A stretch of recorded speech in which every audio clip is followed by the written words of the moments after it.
Eh bien, bonjour à tous, c'est Jackie qui vous présente le 1205e JJDA depuis le début de l'histoire de l'humanité.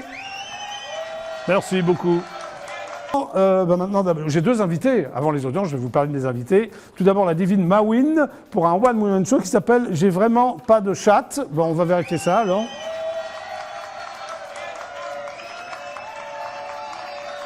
Et ensuite, après la pub, Michael Delacour, les monologues de ma B avec 3 points. Applaudissements, s'il vous plaît. Ça promet. Bonjour les invités, vous voilà, faites coucou à la caméra. Oui, c'est mignon. Voilà, il est là, il a dansé le twist avec Mawin, d'ailleurs, il est bien. Hein. Il s'appelle Michael, c'est ça? Ou Michael? Michael. Allez, Michael. Ou Jason, ça marche aussi. Bonjour. Bonjour. Alors, Michael Delacour, son vrai nom Delacour, toi? C'est pas mon vrai nom. Ah, pourquoi? Parce que voilà, mon vrai nom, c'était un nom d'une marque très connue, donc ça servait à rien. Voilà. Bah, tu peux dire, alors, comment tu t'appelles? Non, je veux pas le dire. Tu veux pas le dire? Gillette? Non. Ouais, pas loin. Wilkinson. Wilkinson, Michael Wilkinson. Ça fait 3 quarts de l'équipe du 15 d'Angleterre. C'est vrai, c'est vrai. Alors, tu viens pour un truc qui s'appelle les monologues de... Alors, on peut le dire maintenant. Ça se prononce bit, ça se prononce bit. Ouais, il y a B avec 3 étoiles, mais en fait, en français, ça se prononce bit. Oui, exactement. Bon. Voilà. Donc, alors pourquoi tu as écrit ça, les monologues de ma bite? C'est quoi exactement? Alors c'est un one-man show du coup, dont le fil conducteur est l'histoire de ma bite. Oui, mais alors, tu penses que ça va intéresser tout le monde sur ta bite? Alors, non, en fait, c'est hallucinant, ça, les mecs qui racontent l'histoire de sa bite. Quoi. Non, mais en fait, c'est plus un prétexte, j'avoue. Le titre me faisait rire. À vous, Michael. Et je parle pas du tout que de ça. D'ailleurs, ça surprend un peu les gens quand ils viennent. Non, tu te trompes sur la marchandise alors là. Non, j'en parle un petit peu, mais je parle pas. Je parle d'amour, de choses comme ça. Je parle de sujets crus. C'est pour ça que j'ai appelé ça comme ça en fait, parce que y a certaines personnes qui peuvent être mal à l'aise avec ces sujets-là. Après, j'essaie d'en parler sans trop de vulgarité non plus. Oui, tu n'as pas l'air vulgaire ni ordinaire. Tu as l'air très bien élevé. Ben, merci. Donc tu es né dans l'Aveyron? Alors j'ai grandi dans l'Aveyron. Je suis né à Montpellier. J'ai grandi jusqu'à mes 17 ans dans l'Aveyron. Un Aveyronnais d'adoption, on va dire. Exactement. La Ligo, tout ça, c'est très, très léger, la Ligo. La Ligo, c'est léger, c'est fin, ça se mange. Enfin, ouais, faut faire avec les pommes de terre binge. Voilà. Binge, c'est important, avec de l'ail, non? On peut mettre de l'ail, il faut mettre du laguiole ou du cantal, selon les régions où on fait la Ligo. D'accord. Et voilà, c'est un délice, la Ligo saucisse. Le cantal, c'est plus l'Auvergne. Hein. Ouais, mais ils font aussi de la Ligo là-haut. Je sais pas si ça va intéresser tout le monde, ça.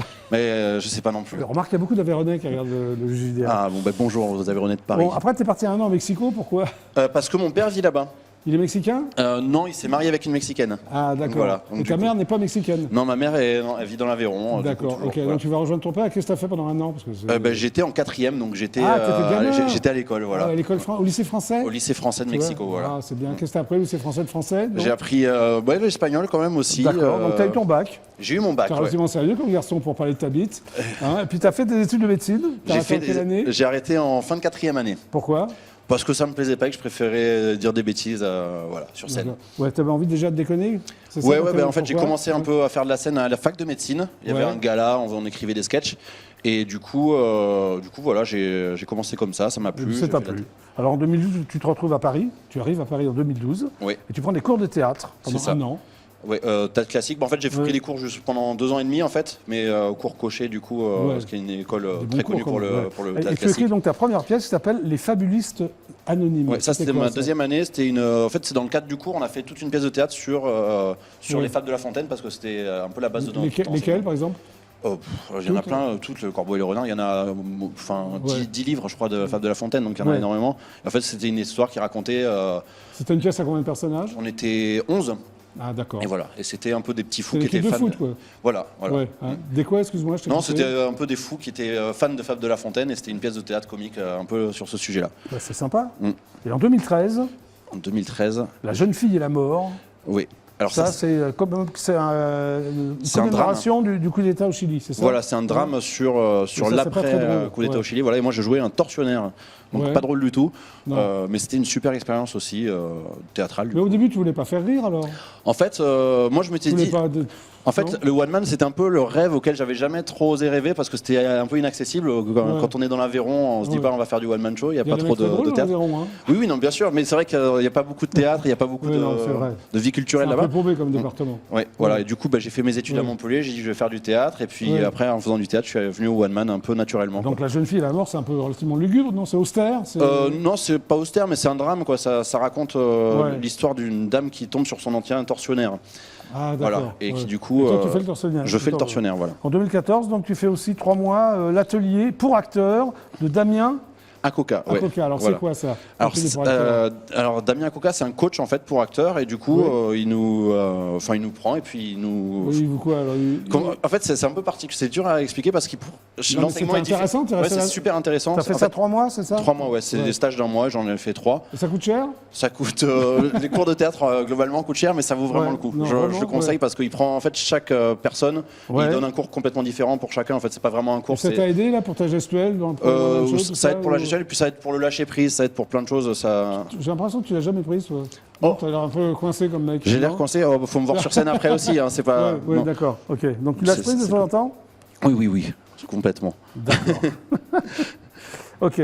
Bon, alors il y a aussi, c'est une web série qui s'appelle Two Girls, One Guy. C'est quoi ça? Ouais, alors ça c'est une web série qu'on a fait, on a fait 2 saisons sur une colocation en fait, et entre 2 garçons, 2 filles et 1 garçon.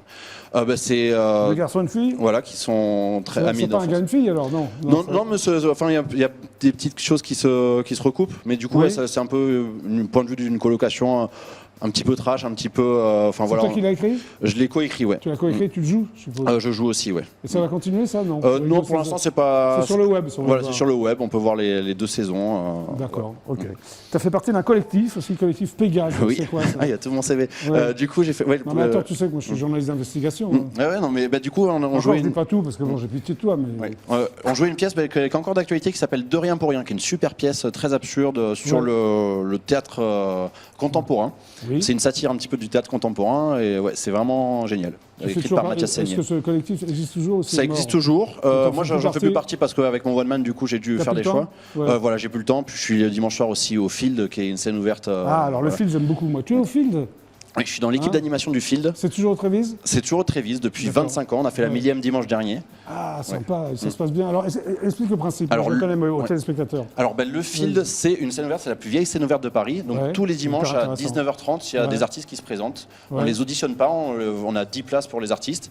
Et ils viennent présenter 5 minutes de ce qu'ils veulent. Donc, il y a des humoristes, il y a de la magie, il y a des. C'est vraiment une scène ouverte, il n'y a pas de casting, tout le monde peut se présenter. Aucun casting du tout. Donc, les gens peuvent faire n'importe quoi. Et certains font n'importe quoi. Tu montes sur scène. Voilà, on monte sur scène pendant 5 minutes. Alors, soit vous les gardez, soit vous les gardez pas, comment ça se passe après? Il reste toujours 5 minutes. Après, non, il reste. C'est Soisic. Bonjour Soisic. On la voit pas bien là, sa capuche, c'est dommage. Elle est bretonne.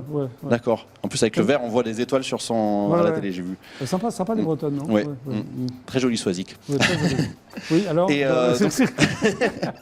Et donc voilà, les artistes viennent 5 minutes et puis entre chaque artiste, il y a un groupe de musique et une équipe d'animation qui fait aussi des sketchs inédits tous les dimanches. Donc ça c'est donc tous les dimanches à 19h. Donc à 20h30 pour le public, à 19h30 pour les artistes. Rue de Trévise. Ouais, exactement. Bon, toi, les monologues de ma bite, c'est donc au Rigoletto, encore pour 2 mercredis seulement. Ouais, il y a encore 2 mercredis, après on verra, je jouerai. Les 20 et les 27 janvier. Exactement. Alors est-ce que tu peux donner l'adresse du Rigoletto pour qu'on aille te voir? Alors c'est métro Porte des Lilas, donc c'est 337 rue de Belleville.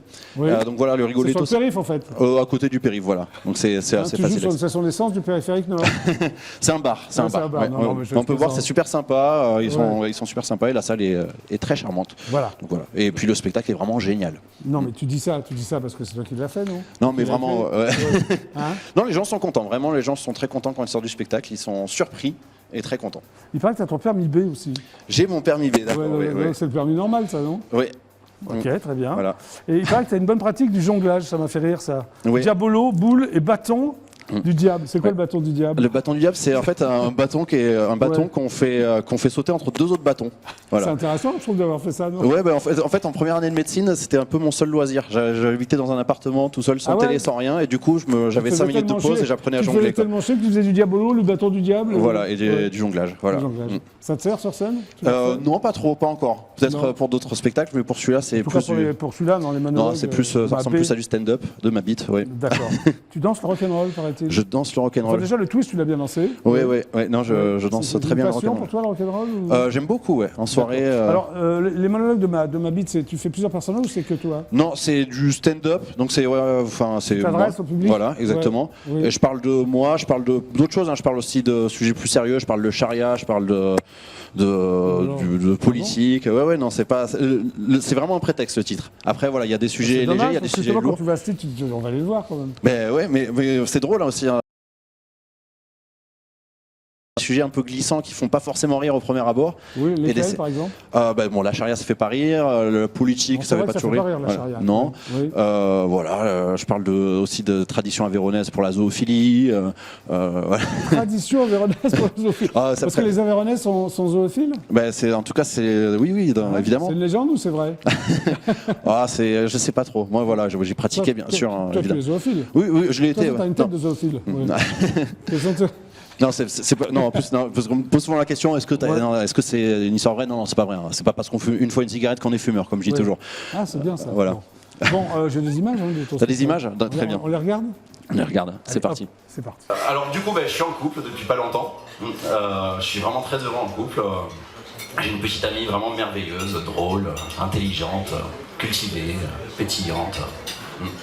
Non, c'est dommage qu'elle soit moche. Enfin, c'est pas grave, hein, je l'aime et c'est ma chérie, mais c'est vrai qu'elle est moche. Voilà. Non, je dirais pas ça s'il était moyenne ou potable, hein, bien sûr, je suis pas un connard. Hein. Non, bon là, elle est moche. Est-ce qu'il y a des moches dans la salle ce soir?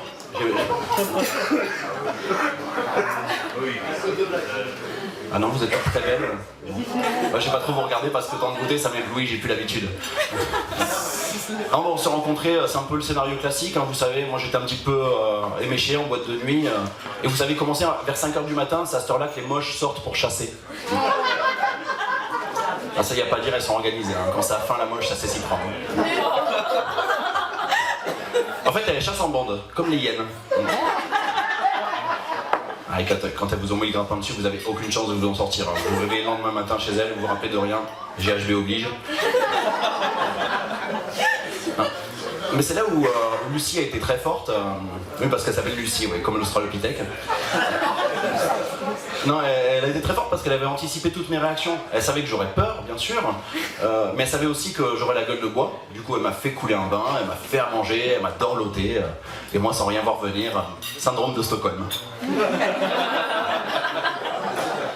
Voilà, donc je suis très amoureux. Alors c'est vrai qu'au début c'est un petit peu dur à assumer de sortir avec une moche, le regard des gens surtout. Mais ça en fait je pense que c'est le cas pour tous les couples mixtes. Hein. Que ce soit un homme très petit avec une femme très grande, une juive avec un musulman, ou dans mon cas un beau et une clocharde. Non, les gens sont méchants, les gens. Mais pourtant faudrait pas, je veux dire, c'est pas parce que c'est un tromblon que c'est pas une fille géniale. Hein. Elle le sait d'ailleurs hein, qu'elle est moche, hein. Je lui dis. Non, je l'appelle mon petit fondant au chocolat.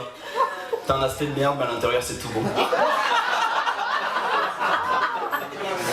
C'est une bonne pratique du fondant au chocolat, toi, non? Ouais, je lui passe le bonjour d'ailleurs, hein. Salut. Au fondant au chocolat? Non, Lucie. Lucie? Ma chérie. Oui. Alors, elle est vraiment moche, ta gonzesse? Non, alors c'est vrai que les gens viennent souvent me voir et me disent non, quand tu parles de ta copine et tout, non, je voudrais préciser, hein, c'est pas vrai, je suis pas, elle est pas molle. Non, mais enfin voilà, j'ai jamais eu de petite amie qui aurait pu inspirer le sketch, hein, bien sûr. D'accord. En fait, non, c'est ma petite sœur qui a inspiré le sketch. Elle est moche? Voilà, donc voilà, je suis pas un connard, moche, évidemment, je parlerai pas comme ça de ma petite amie, bien sûr. Tu peux parler comme ça de ta petite sœur, tu t'en fous, quoi. Ah, j'avais pas pensé. Oui, ah bah hein, oui, c'est vrai. Ah. Moi j'y avais pensé par contre. Donc voilà, non mais ouais. Du coup, je sais pas, j'espère qu'elle regarde pas la télé. Du coup, je t'ai coupé la télé. Non, mais c'est pas vrai, t'inquiète pas. D'accord. Bon, Mawin, s'il te plaît, reviens. Allez, applaudissements pour Mawin. Bah oui. Parce que, alors, vous faites un truc tous les deux quand même. Hein, oui, on fait. Vous êtes rencontrés comment tous les deux d'ailleurs? Sur les découvertes de Mawin, son plateau. Ah, tu l'as casté, si je peux me permettre, Il m'a envoyé une vidéo. Ouais. Et du coup, je lui ai dit, ah ouais, c'est sympa, viens. Et j'étais sa surprise.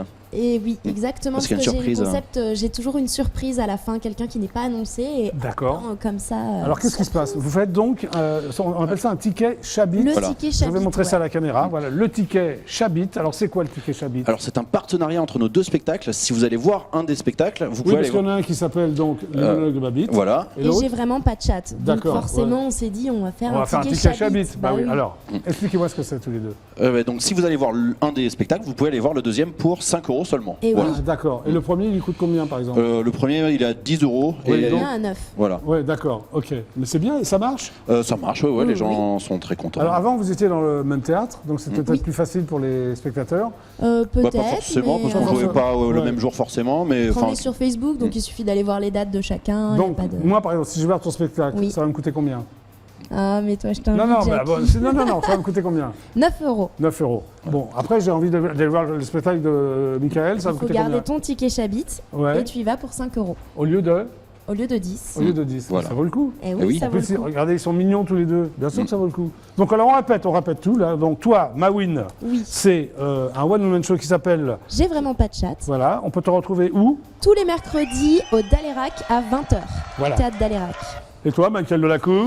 et mais moi, j'ai les monologues de ma bite, Oui. et c'est les 2 prochains mercredis au Rigoletto, donc Porte des Lilas. Ok. Bon, merci à tous les deux d'être venus au JJDA. C'était super Merci Bah, beaucoup, de c'était votre super accueil, sympa. c'était Je veux dire au génial. revoir aux 52 millions de téléspectateurs. qui Au nous revoir. Non. Hein, regardez, ils sont mignons tous les deux. Hein, voilà. Bon, moi je vous dis au revoir. Excellent week-end. Regardez IDF1, il se passe plein de trucs. Moi je vous retrouve lundi à 17h30, extrêmement précise. Super ciao à lundi pour un nouveau JJDA. Je balance le générique fin et on danse ensemble. On reste là. 1, 2, 3. À lundi 17h30 pour un nouveau JJDA. Salut!